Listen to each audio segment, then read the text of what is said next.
So today is Buddha Day, and as you know, I'm sure, the reason that we're celebrating a festival on this day, which is close to a couple of days after the full moon day of April, May, is because it's the anniversary of the Enlightenment, and the Enlightenment is the great pivotal event from the point of view of Buddhism. Buddhism doesn't start with the Buddha being born, it starts with the Buddha being enlightened, because he wasn't a Buddha until he was enlightened. And it was only when he was enlightened that he was able to start the great movement of Buddhism that spread over the next hundreds, even thousands of years throughout the whole world. And for me, it's a wonderful opportunity to reflect on the Buddha.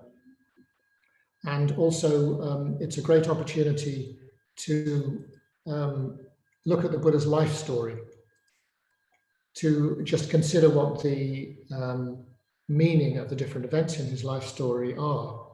And the life story of the Buddha, for me at least, has an incredible potency. We don't know how much of what's come down to us is literal and historical, but for me, that doesn't really matter very much. We know the Buddha existed, and we know that he was pretty enlightened. He was certainly a good deal more enlightened than me. So he's a very admirable person, and his life story somehow illuminates many of the meanings of what enlightenment is and what the Buddhist path is about, because he had to follow the path.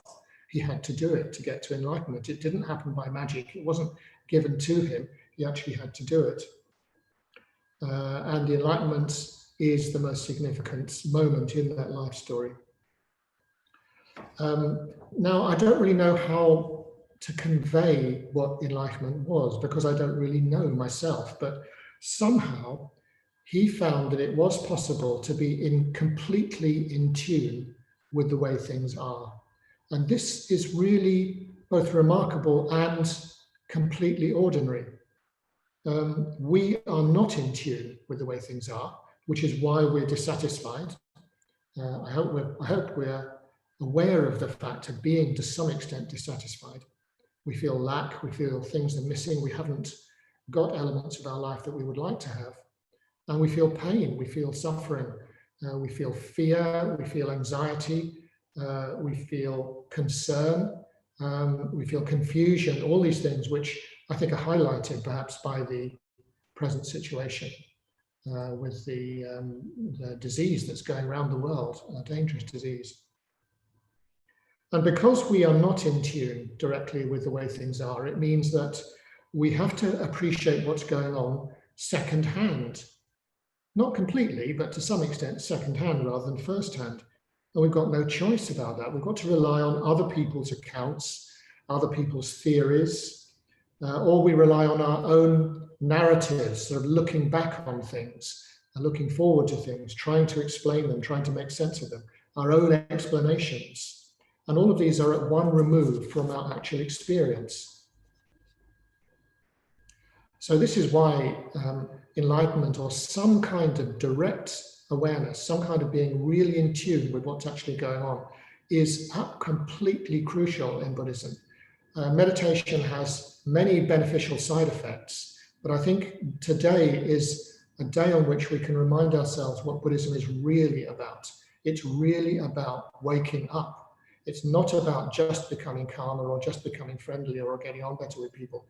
All of those are very important, but they're steps on the way to completely waking up.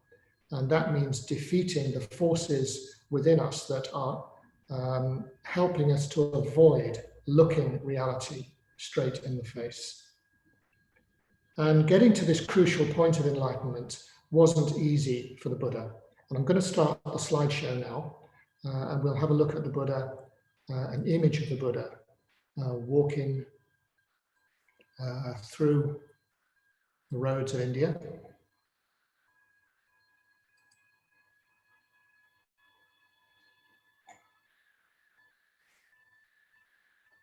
And I hope you can see that image. From now on, I should just say it's going to be difficult for me to see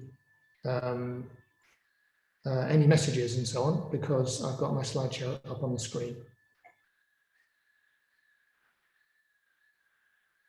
So it was a huge struggle for the Buddha to get to the point of enlightenment, with many wrong turnings and some very hard decisions. And first he realized that his prosperous, comfortable home life was preventing him from discovering the source of suffering, where it was coming from. And so very reluctantly, I think we have to remember this, he didn't want to leave home. He was very reluctant about it, but he left it, and he left a prosperous home for a life of destitution, homelessness, complete uncertainty. He did not know where he was going. And several times again, he found comfort. He found places he could settle down in different ways, and he had to tear himself away. He found cozy religious communities where he was praised and admired as being very holy, very spiritual, but he left them behind.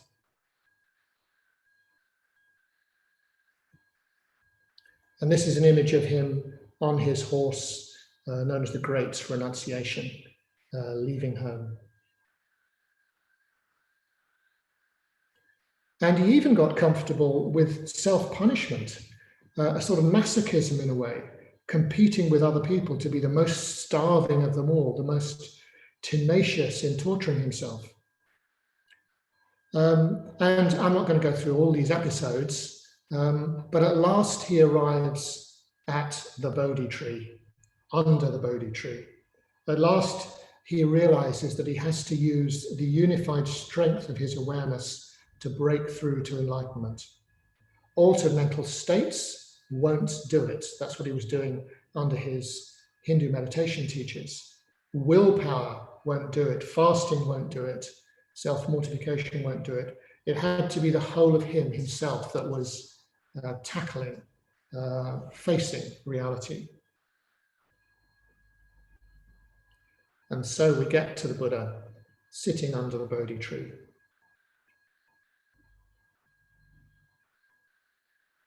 And when he sits down under the Bodhi tree, he starts to meet aspects of himself that he hasn't fully encountered before. And this is what this slideshow is going to be about. I'm going to look at some of these. And we can describe this as a psychological process, the states of mind, the mental states that the Buddha passed through. Or maybe we could describe it in religious terms, of the mystical, spiritual experiences that he had. But for me, the most vivid description of what happened to the Buddha is in terms of mythical encounters with magical beings, beings that emerge from the unconscious mind of the Buddha, and they stand before him and they communicate with him. And of course, all we know of this period is from the Buddha's later accounts. So it's very interesting that he described his experience. He did describe it in terms of mental states, of what he realized, of the insights that he had, but he also described it in terms of encounters with mythical beings. And in this slideshow, I'm going to describe 4 of them. And Carl Gustav Jung, the great psychoanalyst, described these figures as archetypes. Archetypes, this is from a book on Jung by Yolanda Jacobi. Archetypes are the latent potentialities of the human psyche, an enormous, inexhaustible store of ancient knowledge, and concerning relations between God, man, and the cosmos. To open this door means nothing less than to take the individual out of his isolation and to incorporate him in the eternal cosmic process. Taking the individual out of his isolation, incorporating him in the eternal cosmic process. So that's what was going on. So as soon as he sits down under the Bodhi tree with this resolution not to leave the spot until enlightenment is finally achieved, his first visitor turns up, the first of these 4 archetypes, a very, very unwelcome visitor, Mara. Mara means the destroyer, the bringer of death. And this is what Mara looked like. Here's a portrait of Mara.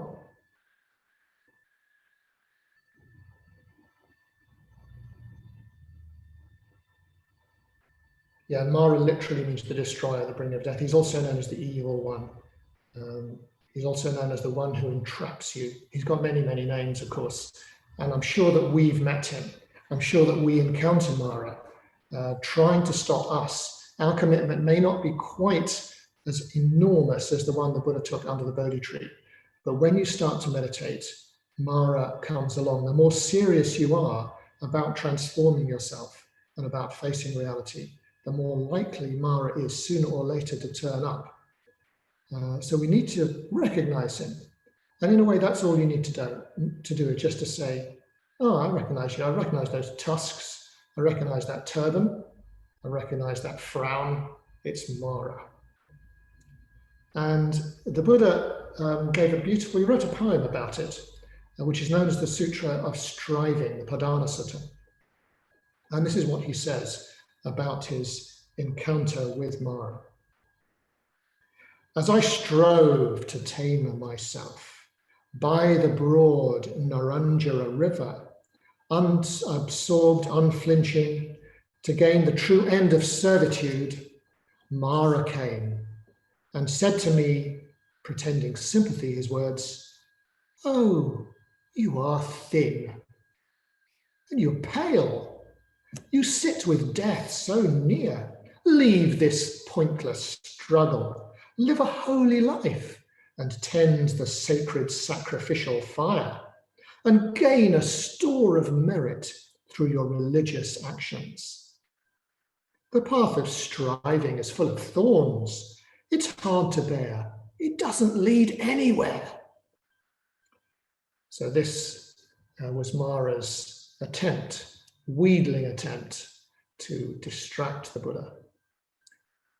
And here he is. He's often depicted on a huge elephant, Mara.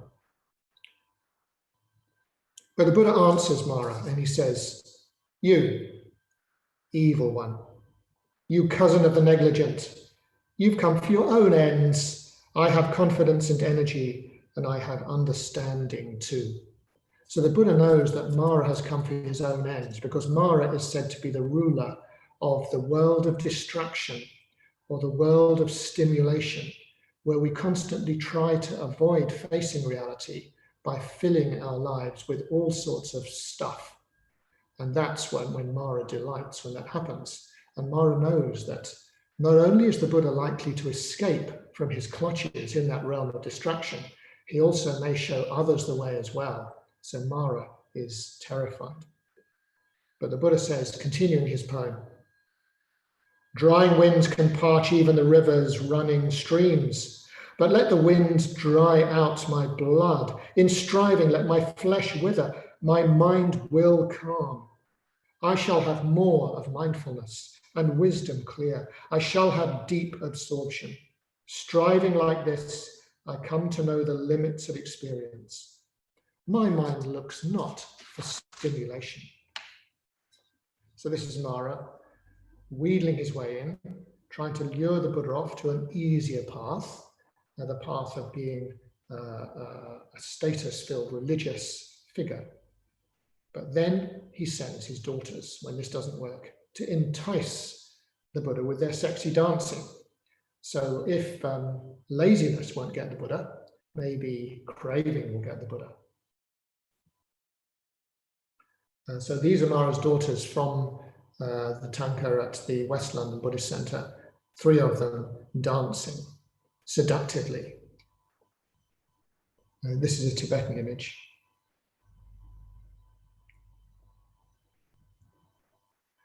And here's another one of Mara's daughters.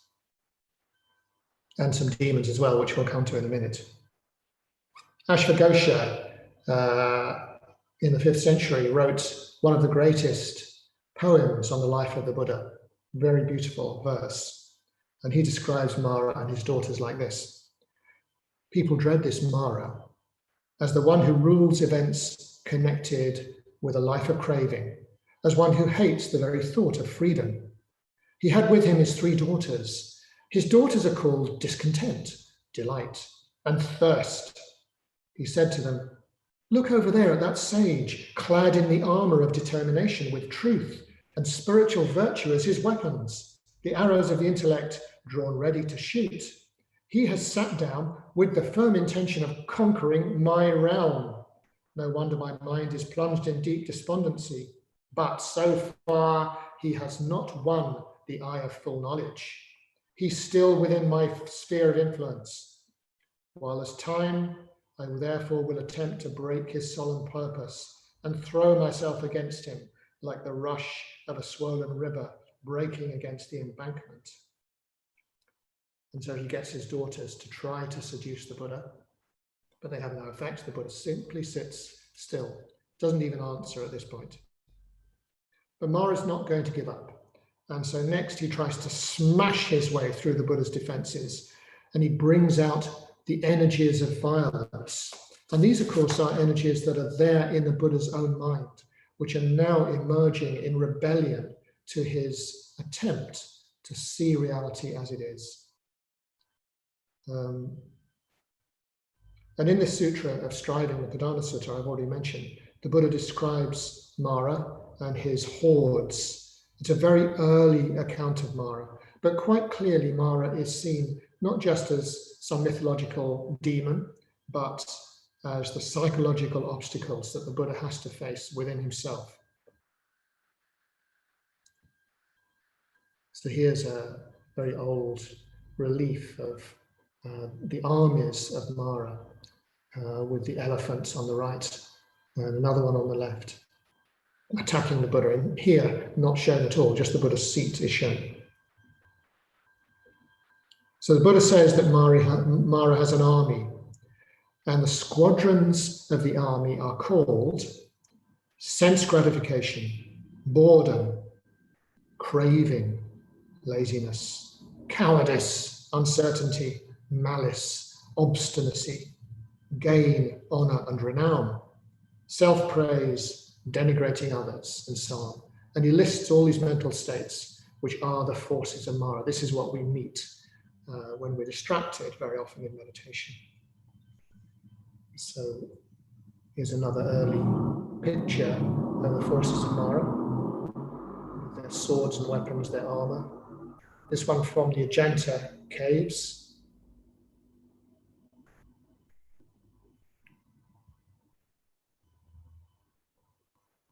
And here's a Tibetan silk print of the forces of Mara surrounding him. Do you see them? So in the Sutra of Striving, the Buddha goes on. These are the dark ones fighting units. None but the brave will conquer them. Such joy will come with victory. I fly the flag that spurns retreat. Better to die in battle now than choose to live on in defeat. Others have surrendered here, and they're seen no more. They don't know the path of seekers of awakening. Seeing Mara's squadrons now arrayed all round with elephants, I sallied forth to fight, that I may not be driven from my post. With wisdom I shall break your army, as a stone smashes a china bowl. And of course, the weapons of Mara, as they touch the Buddha's aura, as we can see here, they turn into flowers. The Buddha doesn't, he has this language of fighting, but in most of the images of the Buddha, he's not shown as picking, well, none of them actually is he shown picking up weapons. So he has that image in the Striving Sutra of fighting against Mara, but the way he fights is simply through stillness, through his poise. So Mara tries to find a way through violence and fury or through the enticement of craving. And the story says the Buddha simply sits quite still, taking no notice. He uses non-reactivity to defeat Mara. Stillness, just staying there with whatever arises. And Mara's weapons turn into harmless petals that settle around the Buddha.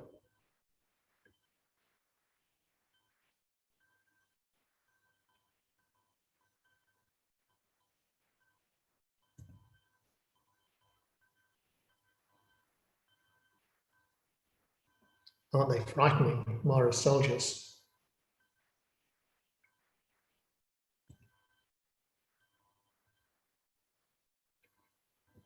It is a wonderful image in a way, because you have this central sense of this great poise. In this one, the Buddha's left hand is held up in a gesture of fearlessness as he faces the hordes of Mara and Mara's daughters dancing. So around him, great chaos, the Bodhi tree over him, and this central, stable, cheerful even figure.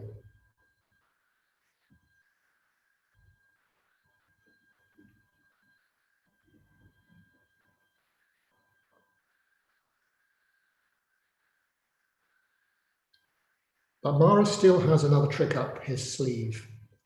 And so I'm going to start the second part of the talk, looking at the second of the four archetypes, the four visitors, mythic visitors that the Buddha has as he sits under the Bodhi tree on the night of the Enlightenment. And this visitor is the Earth Goddess.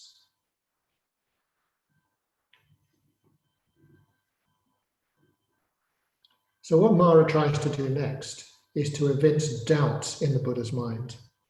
You're sitting, he says, on the diamond throne. It's my throne. Only Buddhas can sit on that throne, or me, Mara. But the Buddha says he's worthy to sit there because he's ready for enlightenment, because of all the practice he's done, the practice of the perfections. And Mara says, I have witnesses here that say my right to sit there, but what witnesses do you have? And according to the Lalitabhistra, this is what happens. Then the Bodhisattva, fearless, removed from his robe his golden arms, and with his right hand he stroked his head 3 times. With his right hand he stroked his seat, and with his right hand he struck the earth. Then the great earth roared and sounded forth a deep and terrible sound. Mara's army, so mighty, so well arrayed, alarmed, terrified, and horrified, dispersed and melted away. And Mara, the evil one, reflected and wrote with a reed on the ground, the ascetic Gautama will escape from my realm. So this is the great gesture of tapping the earth with his right hand that you see in so many Buddha images. But in the story, it's not just a question of an earthquake frightening Mara. The earth is personified. She actually turns up. The earth goddess answers the call for a witness, and she attests to his practice, not just through his life so far, but through many previous lives as well.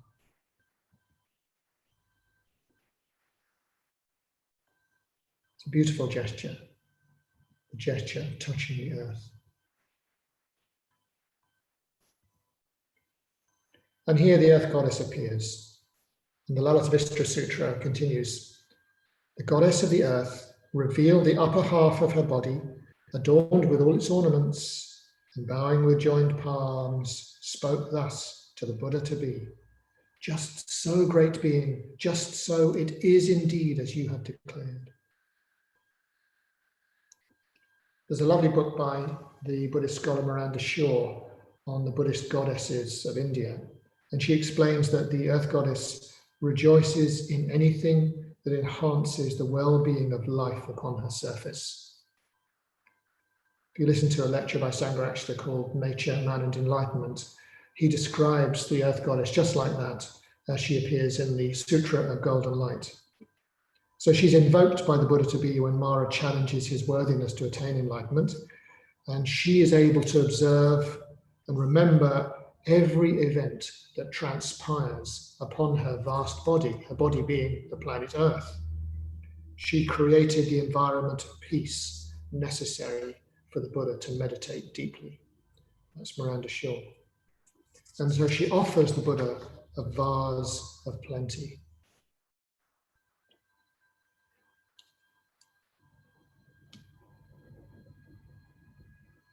Emerging from the ground. She's the soil.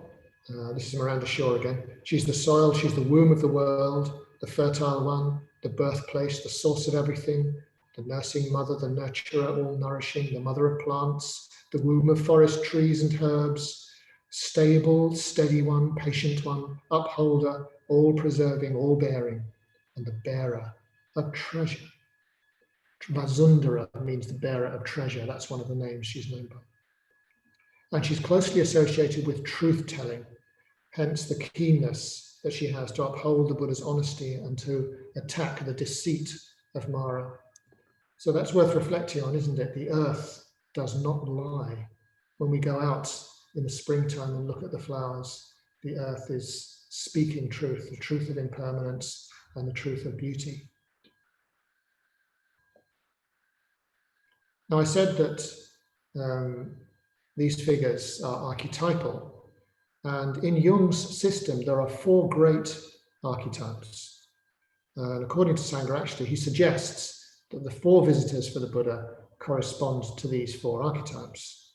So Mara is the shadow, or the unacceptable energy that we repress, but that needs to come into the open, to be seen, to be transformed into the beauty and the fertility of flower petals.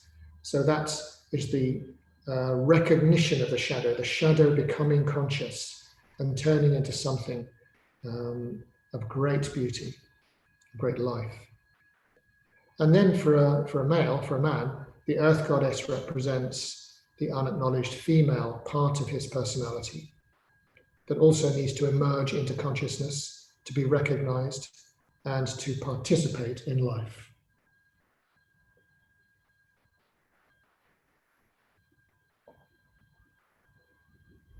And for a woman, the unacknowledged masculine parts of her personality, the animus. So we've got the anima and the animus according to Jung. So here are some statues of the earth goddess with her vase of plenty. It's a Tibetan one, another Tibetan one.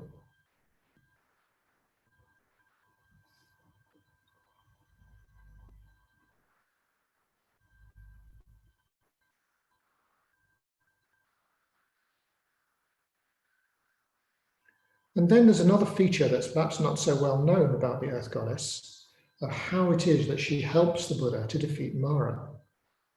So what you see here is the earth goddess and her hair. She emerges from the earth with her hair drenched and she wrings out her hair. This is particularly in Southeast Asia, you see this. The water is the water of the Buddha's merits that she's recognized from all his lifetimes. And this water floods out and drowns Mara and his troops. Here's a modern version of it.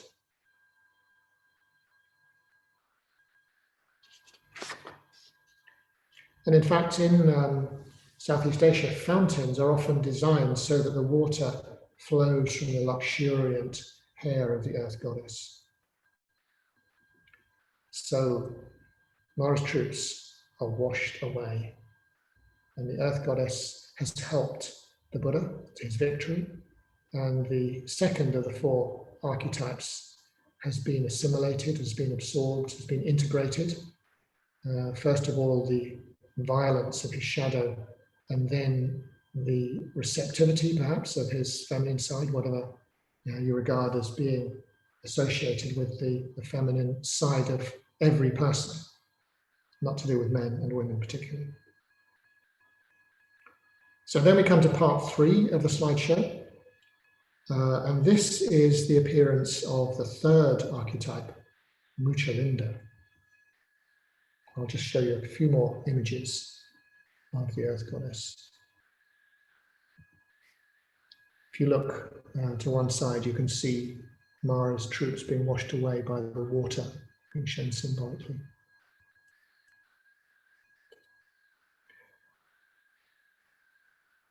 Okay, so now we come to part 3 of the talk, the slideshow, which is on Muchilinda, the Naga Prince, 3rd of the 4 archetypes that the Buddha encounters, the 4 visitors, the Dragon Prince who shelters the Buddha.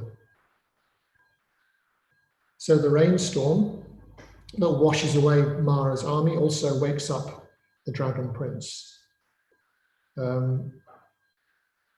The victory over Mara is the same thing as the moment of enlightenment. Because the Buddha has now defeated all negative, egotistical emotions with the help of the Earth Goddess, and Mara represents all the remaining self-clinging that was still there in the mind of the Buddha until that night of the enlightenment. And now it's been washed away in the flood of the Buddha's meditation practice. And according to his own account later, he then spent 7 weeks just absorbing the enlightenment, the experience, the implications. He stays near the river Naranjara in the beautiful grove of trees. He gets to know different trees. But as he sits under one of these trees, called the Muchilinda tree, huge thunderclouds appear on the western horizon. And as they come overhead, big drops of rain start to fall. The monsoon has started unexpectedly early, and the Buddha is going to get drenched. But the Dragon Prince Muchilinda also wakes up. He lives deep in the waters of a lake next to the Muchilinda tree. And the dragon Muchilinda himself, in the form of a 7-headed cobra, emerges from the water, wraps himself around the Buddha 7 times, and shelters the Buddha from the rain with his hood. One of the early suttas, the Udana, says, the Buddha sat for 7 days in the shade of the Muchilinda tree, sensitive to the bliss of release of enlightenment. Now at that time, a great out-of-season storm cloud rose up with 7 days of rainy weather, cold winds, intense darkness. Then Muchilinda, the Naga king, leaving his realm and encircling the Buddha's body 7 times with his coils, stood with his great hood spread over the Buddha, thinking, don't let the Buddha be disturbed by cold, by heat, by the touch of flies, mosquitoes, wind, sun, or creeping things.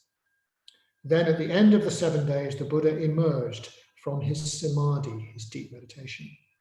Muchilinda, the Naga king, realizing that the sky had cleared and the storm clouds had left, unraveled his coils from the body of Buddha, changed his appearance, and assuming the form of a youth, stood in front of the Buddha with his hands before his heart in homage.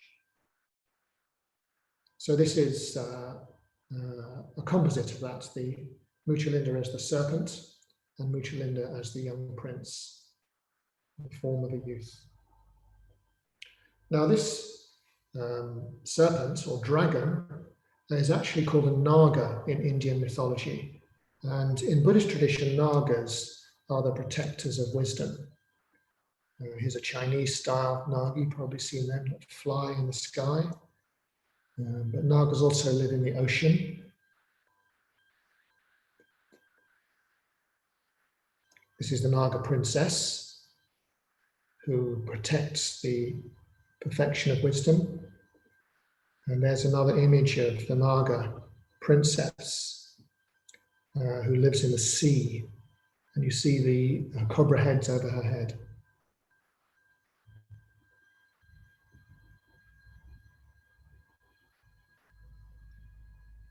So the Nagas, the dragons, very important in Buddhist tradition. This is the third of the 4 archetypes. So in Jung's system, the dragon prince represents the young hero archetype, but there's also another meaning of the snake wrapping itself 7 times around the Buddha's body with its 7 hoods. And this corresponds to what's called the serpent energy, the kundalini, that rises through the 7 chakras or energy centers of the body.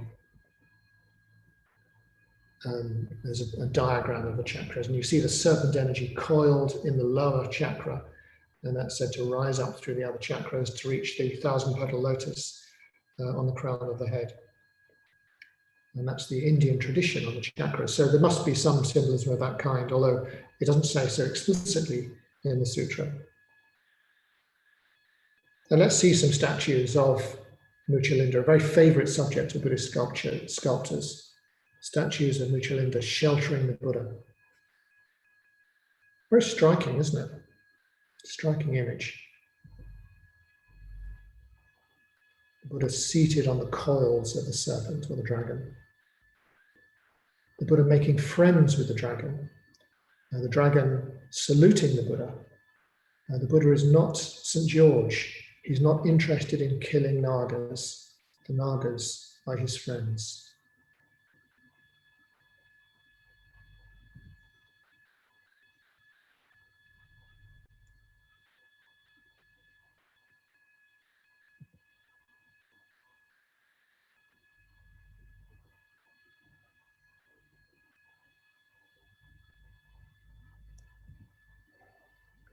This one's a Cambodian image, I think, in the British Museum.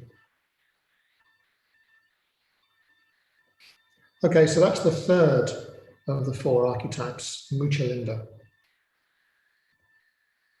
Now we're going to move on to the fourth archetype, part 4. The archetype here being Brahma, Brahma's request.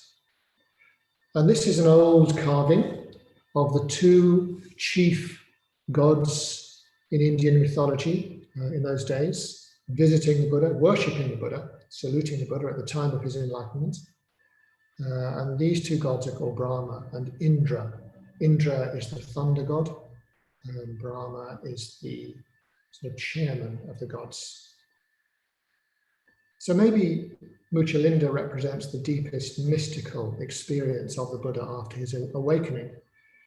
Those 7 days of deep samadhi as the rain falls down and his samadhi goes deeper and deeper, becoming a mental state of complete shunyata, of complete emptiness, with the 7th chakra opening, the 1,000-petal lotus above his head. And this experience was also private, it was so internal that the legend says that the Buddha might have become completely stuck in that place and forgotten to history. But he gradually emerges from his reverie and he thinks of the rest of the world. He thinks of the rest of his life. And the impingement of the world entering his consciousness, is represented by the visit of the gods of the world, Indra and Brahma. Particularly Brahma. Sometimes just Brahma is mentioned, sometimes both of them are mentioned.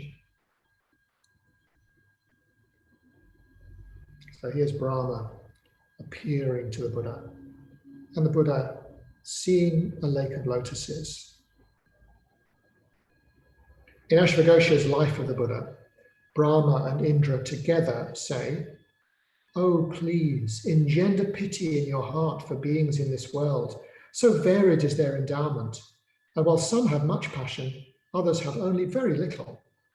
Now that you, O sage, have yourself crossed the ocean of the world of becoming, please rescue also the other living beings who are sunk so deep in suffering. In the human world and in heaven, it's hard to find anyone who is impelled by concern for the welfare of the world." And in the old Pali poem, long before Ashvaghosha's Buddha Charita, it goes like this. "In the past, there appeared among the Magadhans an impure teaching devised by the stained. Throw open the door to the deathless. Let them hear the Dharma, realized by the stainless one. Just as one standing on a rocky crag might see people all around below, so, O wise one, with your all-round vision, ascend the tower fashioned of the Dharma. Free from sorrow, behold the people submerged in sorrow, oppressed by birth and aging. Rise up, hero, victor in the battle. O teacher, wander without debt in the world. Teach the Dharma, O blessed one." So this is the plea of Brahma or Brahma and Indra. There are those who will understand, they say. And when Brahma entreats him to attempt to teach the path to enlightenment to others, the Buddha sees humanity like a bed of lotuses, a pond of lotuses, all growing and developing, some who are sufficiently immersed into the sunlight to be receptive, to open like that 1,000-petal lotus on his crown. And so the Buddha replies to Brahma, and he says, "Wide open are the doors of the deathless. Let those who hear show faith." So conclude fairly soon, but I'll say a little bit more about Brahma. Because he's surprisingly popular in the Buddhist countries of Southeast Asia. You'll often see shrines to him in the streets like this one. So if you look in the upper left, you can see Brahma in his palace, and you can see just passers-by offering flowers and candles to the shrine of Brahma.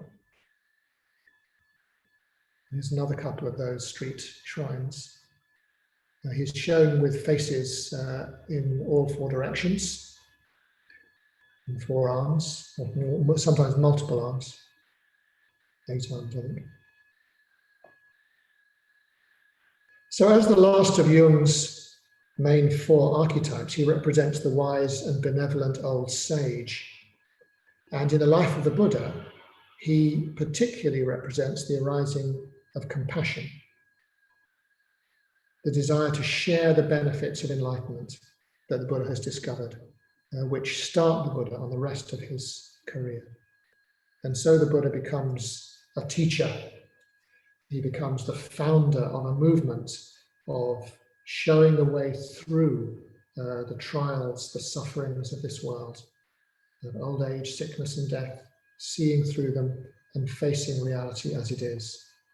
And he goes on to teach, as you know, for 45 years, establishing his system of practice and his system of understanding, the Dharma, but just as importantly, establishing the Sangha, the community of those who preserve the Buddha's practice, Buddhist practice, by putting his teachings into action. So he founded the Dharma, he founded the Sangha. Buddha, Dharma, and Sangha, the 3 jewels. And he was willing to teach anybody who turned up. So I'll give you a last image of the Buddha teaching.